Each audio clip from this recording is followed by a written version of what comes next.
Z. And this is Remakes, Reboots, and Revivals, An original podcast about unoriginality. Did I mess it up? No, we're thrown off because we don't have Nicole. I know, yes. Yes, surprise, surprise. Nicole is not here today. It is just me and Eddie. And we've got a fun episode for you today. We are going to be covering some breaking news that happened this week.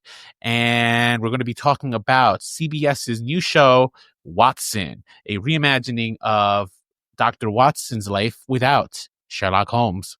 Does it work? We'll find out. But before we get into that, I have a question for you, Eddie. Do you want to cover the tragic news first, or do you want to cover the fun news first? What are you in the mood for? Let's start with the passing. All right, going right into it. The tragic news. Yes. So as of today, recording, today is Wednesday, the 26th. You're probably listening to this on the 27th. But as of today, Michelle Trachtenberg was pronounced dead. She was 39. And yeah, this one kind of hit me a little hard because, you know, I'm literally a year younger than her. And I kind of grew up with a lot of her in my media. She was not always the main character. Rarely was she the main character, but she was always there. Like Pete and Pete, Buffy the Vampire Slayer, Harriet the Spy, and even Gossip Girl. I did watch Gossip Girl, and she was a big character. She even came back for the revival, right? She kind of like anchored this into like that world. So yeah, I was so disheartened when I saw that she passed away. Eddie, I don't know. How did you feel? Did you feel anything? Oh yeah, super tragic. Very much. I mean, I know about Harriet the Spy and Gossip Girl. Did you ever watch Harriet the Spy? I've seen it. Yeah. Okay. Yeah. Cute film. Yeah. I think that was the first movie I ever went to the movie theaters for. But yeah, but mostly related to her in her portrayal as Dawn, Buffy's sister, and Buffy the Vampire Slayer. Yeah, so, a pivotal character. Yes, lot of great work on her part in that Dawn character because they really put that character through the ringer. But yeah, it was very sad news, and she was a character I was hoping to see in the revival of Buffy. Yeah. As that project is going underway. Yeah, so this kind of puts a wrench into the show. Maybe not, but like my main question is like what happens now to the Buffy revival? Because I think when we watch these revivals, and this is a revival that's happening with Sarah Michelle Gellar potentially and Chloe Zhao. But, you know, one of the things about revivals is that we want to see the original cast in some form, some way. So in this case, a big character, her sister, is going to be missing from the show. And, you know, it would suck that we just explained it off, but, you know, that might be what we have to do. I mean, yeah, we don't know what they're going to focus on. I know the idea is to introduce a new Slayer and Buffy being the mentor to that Slayer. The thing too is that if, you know, it's happened before.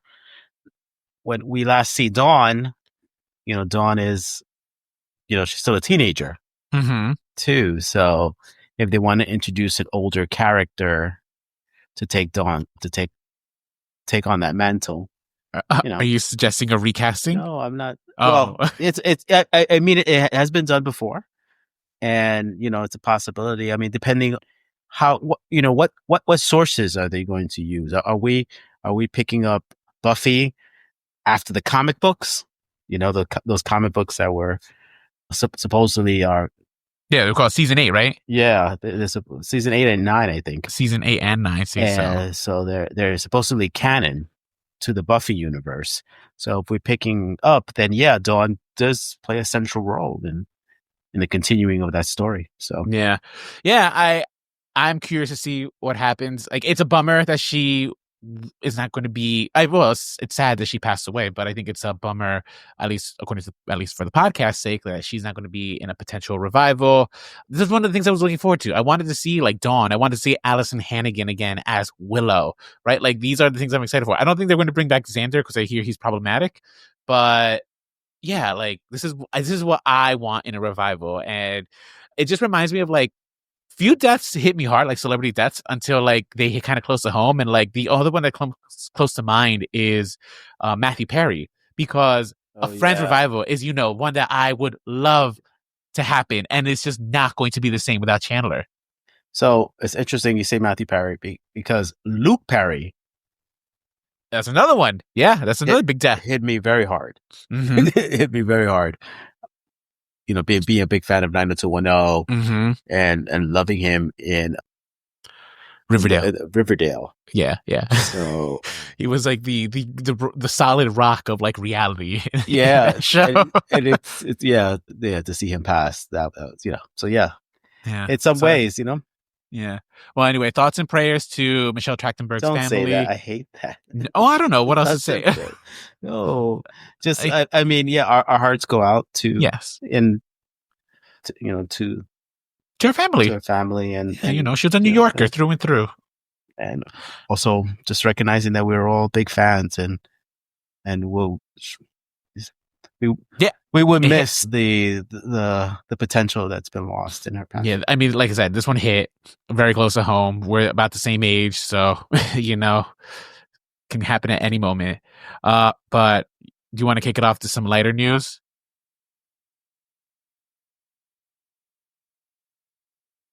The new Harry Potter project. The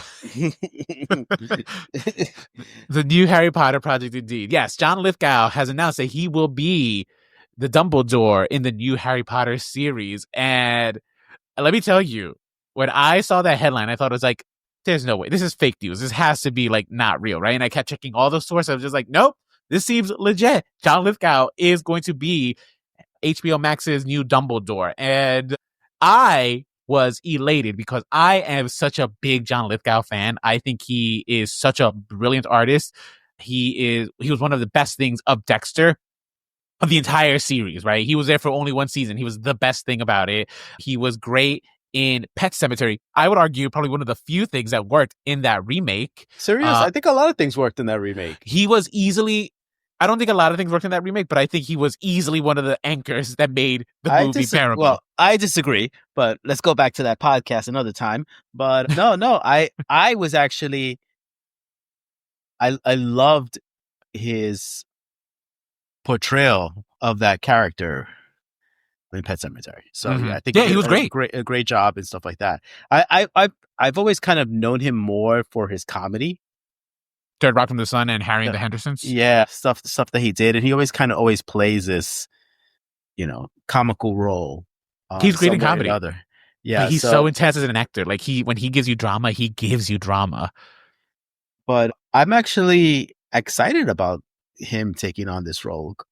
I feel that he has that kind of like fatherly tenderness that gets portrayed by the Dumbledore character, and I think it's really weird. It's something that I don't feel like we need, but I, being a big fan of this franchise, I'm going to eat it up anyway, Yeah. And I think a lot of people are going to be in that boat. But struggling with but it's like, it's only been 20 years. Like, do we need it? But well, this is what John Lithgow has said. He said, it's going to define me for the last chapter of my life, because he expects to be 87 by the time the series wraps up. So this is kind of like, I guess, his goodbye tour, right? Like, and I mean, he's going to be leaving a lot of money for his family, I'm sure, taking this role. But B, I don't know if this is the last role I would want to see John Lithgow in. I would want to see him in something a little meatier that isn't, because he's going to be compared to Richard Harris and Michael Gambon, right? Like, I don't know if that's how you want to go off, because honestly, part of me still thinks a series version of Harry Potter I think it's going to be a flop. That's just my personal opinion. So I don't know. I am kind of worried that if this is how he's going to close his wonderful career, if this is going to like damage his reputation. I don't think so. All right, fine. I do have one question for you, and this is where we get to just ponder. Do you think that casting an American is like a big FU that Warner Brothers is giving J.K. Rowling? Right? Because she was very staunch on the fact that she always wanted British actors to take on roles in Harry Potter, the predominant roles at least. And do you think that this is like their way of kind of taking her grip off of the franchise? She's been toxic as of late, right? Like, she has lost a lot of the respect of the fan base because of her very anti-trans rhetoric. So I don't know. Do you think that there's something to it in casting John Lithgow? Am I reading too much into it? What do you think?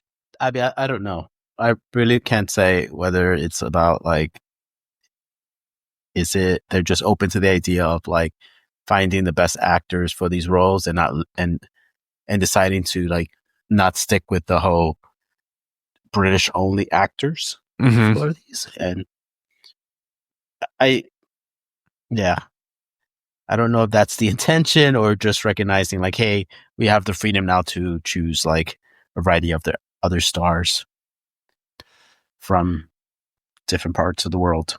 Yeah, you know what? I guess we'll wait and see. But I am excited to see John Lithgow. I'm curious to see what he does. I wonder if this will like excite some of my friends who aren't necessarily like Potterheads, but they do love John Lithgow as an actor. It's just like, oh, I would love to see him just chew up a scene like in a long beard and a hat, about talking to Harry Potter about puberty or something. You know. Yeah, that is. I don't know, guys. Let us know your thoughts on John Lithgow as Dumbledore. Do you like it? Are you excited? Are you nervous? Let us know in the comments. And I think with that said, I think we're now ready to talk about what everyone came here for, I assume. CBS's Watson. Watson! Starring... yes.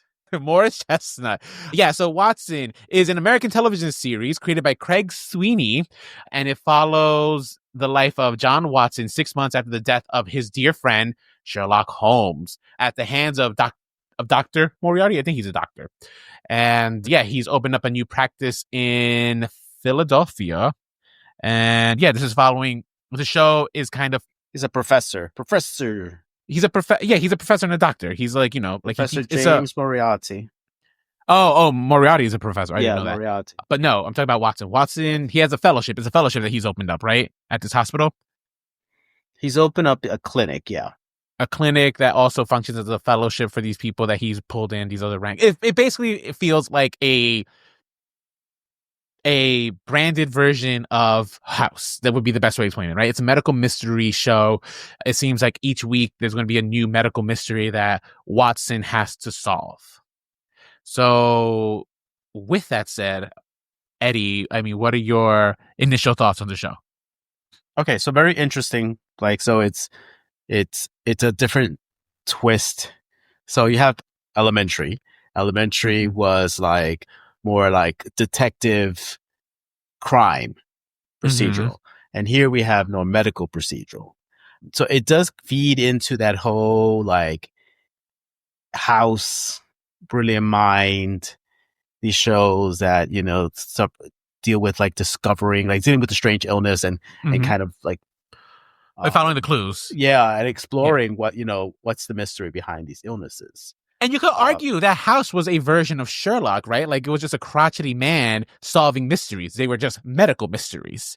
Yeah. So I was thinking about that too in the comparison on their style, because so both when you compare like House, Dr. House and Dr. Watson, they both have a team that they work off of, in the solve. So, but House's method on his motivation on the team is very gruff, very aggressive, very like, a lot of like, you're wrong. And he hates patience. Yeah. And so by doing that, it makes them explore other aspects of the skills. So it's like these doctors end up becoming like detectives so they could impress House, so they can figure this out, right? But the opposite is happening with Watson. Dr. Watson is almost like a very like encouraging his team. He's teaching them how to perceive the world differently now that Watson has learned so much from his experience with his buddy Sherlock. With Holmes, he's coming back and he's teaching them how to look at the world differently. And they're like, we're not fucking detectives. We're just we're doctors. We went to school to practice medicine, not to rummage through somebody's garbage. Right. Which shockingly there's a lot of. So yeah. The show would lead me to believe that like this is what doctors do. They're just rummaging through our garbage to figure out what's wrong with us. And this is what they end up doing, and they end up. Now what I find this concept interesting is like the story of of the person. So you have a dynamic duo, and something happens to one half of that duo. Okay. And then the person that's left has to kind of pick up their lives from it. Yeah. So this is kind of like Dr. Watson's. He believes that Sherlock Holmes is dead. His buddy Sherlock Holmes is dead. He's suffering from like brain trauma. He has some brain trauma and he knows that it's not going to get better. It's just going to get worse. It's going to deteriorate through time. So he has decided like, now I'm going to solve medical mysteries. Medical mysteries, and keep on doing that. And, one of those things, they find out that Sherlock Holmes was a wealthy man, and he had already established for Dr. Watson that he's going to return to Pittsburgh, and he's going to have a clinic. Okay. He's going to have a clinic, and he's going to practice medicine. Yeah. The name of the clinic, it's like Holmes. I think University Hospital of, I guess, Pittsburgh. Yeah. Okay, interesting. Yeah. I remember that from like, that's what the director kept calling UHOP. Yeah, I think it's like UHOP. It was like the second episode that I realized that the clinic is actually connected to the hospital.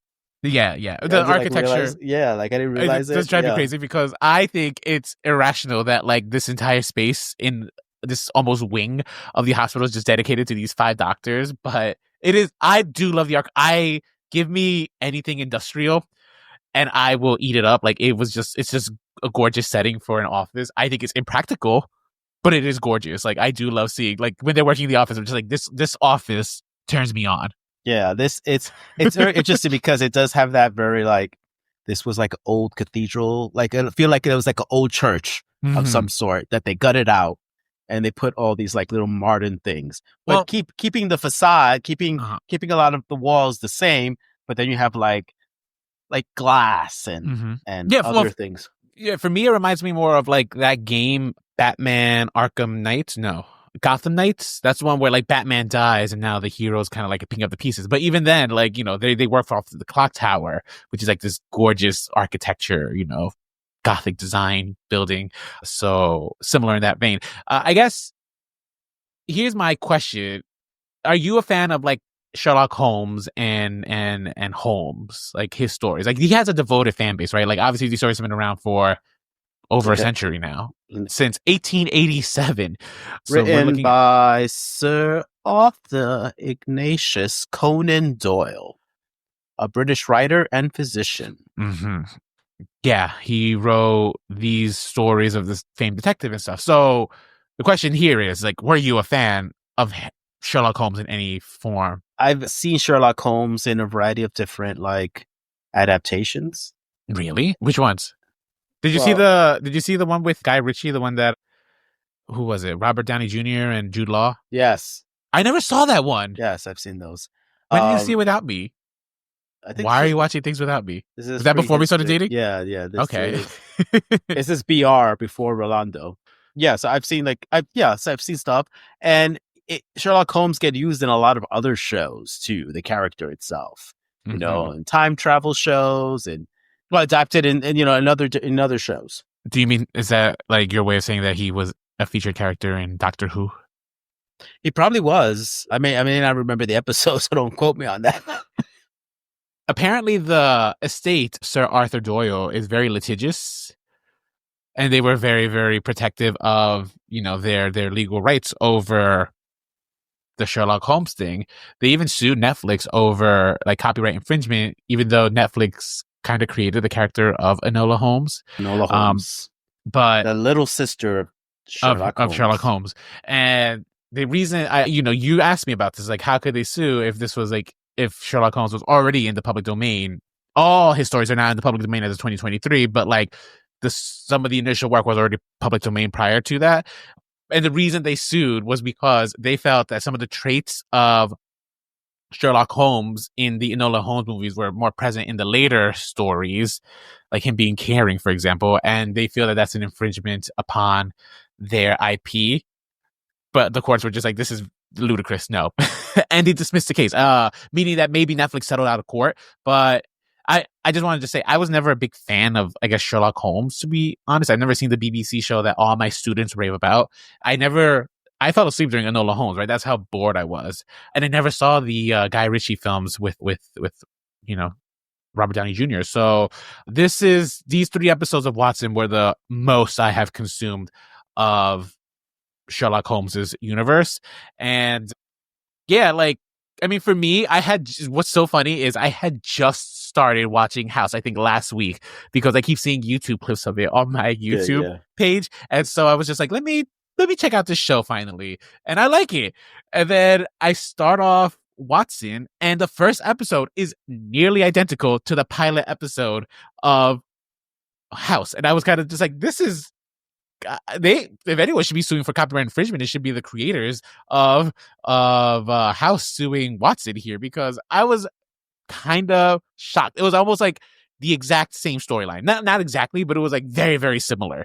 And I find that to be wild and kind of just like, I don't know, dismissive. The only thing here that I have a lot of questions on this show outside of like the storyline. My main question is just like, why do we cast Randall Park as Moriarty? How do you feel about that casting? Because that would call me when I saw him as Moriarty, I was just like, this is who we're making the big bad of the show. And it's not to say that I don't like Randall Park as an actor. I think he's a wonderful actor. But everything I associate him with is just friendly and funny. Yeah. So this is a big gamble. I was surprised of the casting because that particular actor, I've known him for comedy, for playing the ultimate nice guy, the hero, but the hero with the punchline. So he doesn't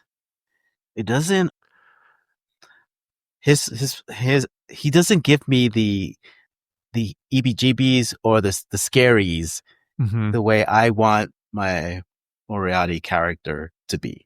Yeah, that's I would agree. Also, it's like I'm also wondering, like, why did they introduce Moriarty so early? Right? Like, they really introduced a lot of elements that I usually think that these elements get introduced like either season finale of a show or much the later. mid-season finale at least. Yeah. So I'm always wondering, like, what's, if they bring it in now, like, what's the reason to? So right. I'm definitely gonna give the show a chance because so far I'm enjoying these little mysteries, these little medical mysteries, and I'm also interested in the supporting cast too. Okay, his little band of geniuses, who are specialties and experts in their fields. So I know that he has a pair of identical twins. Yes, right. So there's that. And then they have a young lady who I think they're setting up that she's going to be like related to Holmes or Moriarty. That's just my take. I don't know. Like the one twin was just like, you're the one hire I can't figure out. You're a mystery, and they held on his shot. I'm just like, okay, I get it. You're like related to Holmes or Moriarty. It's possible. So that's where they're gonna go. So the twins are Stevens. So it's not Steven. It's Stevens. Like the Croft, university. Okay. Yeah. Stevens, Dr. Stevens Croft, and Adam Croft. They're identical twins. They deal with more infectious diseases and functional medicine specialties. And you have they're identical, look exactly alike, but you have that one twin that's more outgoing, that's always very talkative. And then you have the opposite, this one that's more reserved, more withdrawn, and like the workaholic. And it seems that there's a conflict in their relationship. There is a struggle. There is a rift between them. And it seems one twin, Adam, is now dating the other twin, Steven's ex-fiance. Lovely. There's that attention. Do I care? I don't really care about that. No. I don't how do you feel about the fact that like they're both being played by the same actor? So I understand it. I really do. I don't. No, I understand. Like, why? What do you do? This? I see this all the time. You see, like, the one actor playing their twin. Like when you have a twin, you see that, right? Right. Why do I feel about it? In this particular case, I'm not happy about it. I was thinking, it would be so interesting to cast identical twin actors and have them really give the genuine scenes of talking to their brother, you know, and portraying the nuances of like what it is to be identical twins. You look the same, but you have your own personality, and that fight for not being, the fight that for fight for individuality. having your own identity too. Yeah. So I mean, I have my two little sisters are identical twins. So I've seen this, like, I've seen this, like, this growth in, like, one twin wanting more of their own personality, separate, not wanting to dress exactly the same as her sister, wanting her own identity, wanting a different look, and having different, just seeing them, like, I've always been able to tell them apart, but I know people get confused on who's who, but I can see, like, their personalities, especially how their personalities are portrayed in their facial expressions. And I would just like to see that, and, like, really, really in real life. Yeah. Like, you know? not CGI. Not CGI, or, not like that whole thing of, like, So no, I understand. Yeah. I wanted, I was like, oh, when I found out it was the same actor, I was like, ugh. It's a gimmick that I don't know why. I personally am just like, why are we doing this? Can't we find actors that you think it's because of the money? I don't know. Money. Is it saving money? Yeah. Does it because you have to shoot twice as much, right? So you have to, like, reset, shoot again, and then superimpose them together. So I don't know how much money that's saving, but who knows? And then, so the person you were talking about is Dr. Eben Harlow. And she's a neurologist. She's highly skilled. And what we get early on, really, is that Dr. Harlow may have psychopathic tendencies. She's loca. You know? That's the clinical term. Obviously. and Dr.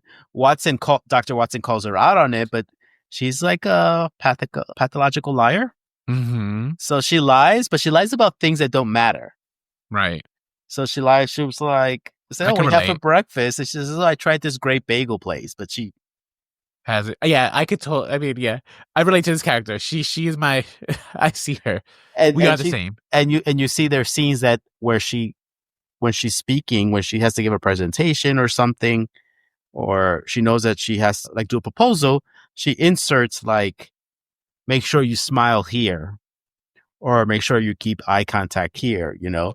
Right. So that's like the sign of a psychopath, I think, or something. She definitely sociopath. I forget which one. I don't think it's a sign of the reason that we know, the reason that we're discovering that she may have these tendencies is one, that there's a scene where she's looking at a book, and it has the DMV5. Yeah, and she's looking through that. You know, I think personality disorder. DSM. I think DSM.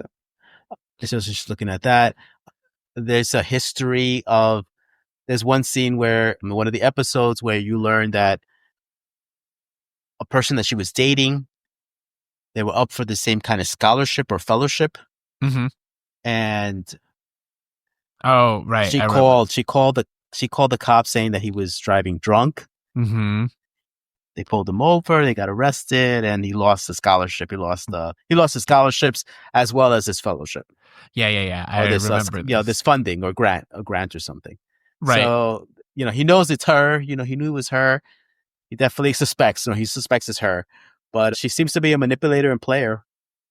I mean, sometimes you got to do what you got to do to get ahead. Yeah, right? She's definitely interesting. I do enjoy how this actress is really portraying her. I like her look. Just like, really? I don't like her hair. No, I don't like her haircut. I love her haircut. I like. There's something very. I don't know. She's very manic pixie. Like she has this kind of like this beautiful viper kind of like movement that she, I'm very interested in. Okay. I still think she's going to be related to Dr. Holmes, who we have, by the way, not seen yet. All instances we've seen him in the shadows, in visions, and hallucinations. My question for you is, like, do you think we're going to get? we could assume Dr. Holmes is going to come back, right? Like, he's not dead. I don't know. I hope not. You hope not? I mean, Moriarty's alive. Oh, yeah. So there's a possibility that Dr. Holmes, didn't die. But in the fall, Moriarty survived. We thought he died, but he didn't die. Or what? Dr. Watson thought he died. So I hope not, because I don't know. I just want to see Dr. Watson like really succeed in what he's doing. Just establish himself and not be in the shadows of Sherlock Holmes. Which is interesting, right? Because that's, I think, one of my main concerns with the show. The question has to arise, right? Like, it's like, does a show of just Dr. Watson work without like his counterpart, the most famous one, Sherlock Holmes? Yeah. You think it does? Wait, no. I'm like saying, yeah, I agree with you and your thought process, but I don't know, and I want to see if it can, because I'm just thinking about like shows like these, right? Mm-hmm. Shows, but they're usually spinoffs. So you had like an old show, Laverne and Shirley. I used to watch this religiously as a little kid. Laverne and Shirley. Okay. Shirley leaves the show. The character leaves the show, and now you just have Laverne. The show is now Laverne. It was just called Laverne. I think it's. I'm not familiar with. I know Laverne and Shirley. I've never seen. So I never. So it's now, and then now it's a story about Laverne dealing with her life after Shirley has gone off and gotten married. So you have this dynamic duo no longer being together. Mm-hmm. And now Laverne is on her own figuring shit out without the primary support that she had or the partner in crime. And you have a similar thing, when they did that Joey show from Friends. Mm-hmm. Joey goes off. Then it became Joey for 2 seasons. Yeah, and then they were trying to make Frasier. So it's just like when characters leave their like primary relationships and now have to build their own life on their own. Mm-hmm. Do you think casting a black man as Watson was just woke nonsense, or do you think it's just casting? And the reason I ask is because I was trying to see, like, unlike The Little Mermaid, right? I don't think many people know this show is airing, to be quite honest. It's a CBS show. I feel like people watch CBS for like NCIS, so maybe though that audience is aware that Watson exists. But there was one person I did see complaining about casting a black man on the show, and my God, the comments page was absolutely deplorable, just absolutely filled with just racist hate, which is crazy, right? Like, it's just like, oh, this woke agenda, woke nonsense, blah blah blah. But it's just like, we've had a Watson that was an Asian woman before, so what are we talking? Like, this is not new. It's not this is not groundbreaking, right? Lucy Liu has played Watson before in a version of Sherlock Holmes, right? In Elementary, which, by the way, the guy Sweeney who created this show was actually a writer on Elementary. Yeah. Crossover creative team.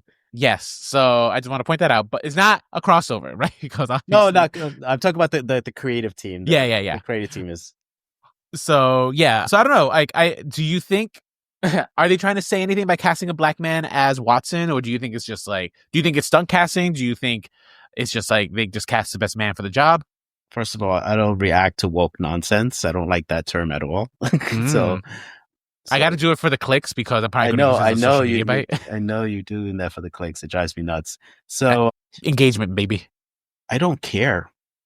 I absolutely don't care. Okay. If they chose him because he's black, he's a black actor, or he's an actor, he's black. But I so far have enjoyed this. This is now a property it's a public domain property. So creative minds can take these characters and create new versions and new adaptations of take them to the future, and move, change the sexuality, or introduce a different gender for explore the possibilities of this creativity. So yeah, I mean, I at no point did his race matter to me while watching the show, right? Like, they he's just the best actor for the job. He took off his shirt in one of the episodes. I was just like, good Lord. Yeah, he's ridiculous. What? And then you told me, how old is he? Oh my God. I think he's like 56. What? God damn, like putting us all to shame. Like that body was rock hard. And I thought he was like, okay, cool. Yeah, he's like a man in his 56 40s. years old. Early 40s, no big deal. It's just like he's in his mid 50s, this guy. Jesus. Yes. Good for him. Yeah, it's amazing. I'm interested to see where this show goes. Mm-hmm. You know, and I take this back too. It does matter to me in a sense of like to see like a black neuroscience. Yeah, these things matter. Mm-hmm. These things to see people of color, black people, Latinos play roles where it's just like, oh, that's just a Spanish doctor. That's just a Latino doctor. You know, no, he's a doctor. He happens to be Latino. You know, what ethnicity is not per se the primary thing up front, but people like me, people like, you know, like our community. You could say like me too. Yeah, no, I'm saying like us. Okay. People in our communities, we want to see us represented. Yeah, realistically. You know, not everyone is a DEI hire. Mm-hmm. You know, and if they are, it's not about lack of, but it's what they could bring. Yeah, you know, to the table, the diversity that could bring to the table. So very, very important too that, you know, his wife is like. That's right. She's the medical director. The medical director of the hospital, and possibly maybe bisexual too. And I'm all for it. I'm all for it. I'm looking forward to, you know, the future episodes and see what, you know, how they're going to bring this together. I want to see Moriarty. I want to see more of him. I'm so curious by this casting of Randall Park that I'm just like, okay, we got it for like a little bit. I need to see him more right now. You know, I don't feel like I needed to see him now. I didn't need to see it now. I think I could wait it. And if it was him, I don't know. Maybe he should have been in a suit. I don't know. That's true. Moriarty, he was wearing like a little polo shirt, like of his surveillance company. Yeah, surveillance company. It was the least intimidating thing I've seen. I know. Moriarty it felt so. But the portrayal of Shimwell Johnson. The gruff Irishman. The way he was terrified, you know, in that scene, even though he didn't meet him, it didn't seem like he met him before. He knows him, but he never met him. He never seen him before because he says, I expected someone else. Right? And I think we all expected somebody else. He spoke for us all. Yeah, I think he expected somebody else.